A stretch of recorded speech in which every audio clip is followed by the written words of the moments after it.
Sambalpur MCX city ठकई घटना police आज संपूर्ण रूपे अभियुक्तर ऑफिस को कला सील ता निकटरू 21,20,000 टंका जबत करिछि।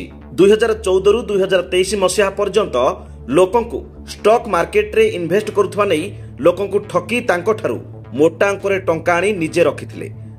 किछि मिछ डॉक्यूमेंट तयारी करी लोकंकु भुआ बुलाउथिले।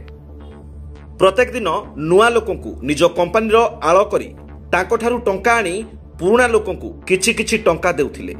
एथिपई लोकंको विश्वास जिणी प्रत्येक दिन नूतन लोकंकु जोड़िया पई विभिन्न स्थान रे एजेंट मानकु नियुक्ति देउथिले। एजेंट माने विभिन्न स्थान को जाई लोकंकु एमसीएक्स कंपनी नाम कही मोटा अंकरे टंका आनुथिले। तेबे 2024 परे एही कंपनी धीरे धीरे निजे सबु टंका व्यवहार करिदेले। पुलिस आज संतोष आचार्यଙ୍କ ठारू 58टी अकाउंट सीज करिछि। एहा सह तांको घर और ऑफिस रो मूल्य 6 कोटी टंका हेबो बोली कहिसंती। एहा सह गोटिए mobile phone, fixed deposit bond, किछि लेटर, कंप्यूटर, विभिन्न गुरुत्वपूर्ण कागज पत्र, 2टी टंका गणा मेसिन, विभिन्न बैंक रो चेक, 54टी बैंक जमा रसीद इत्यादि जबत करिछि।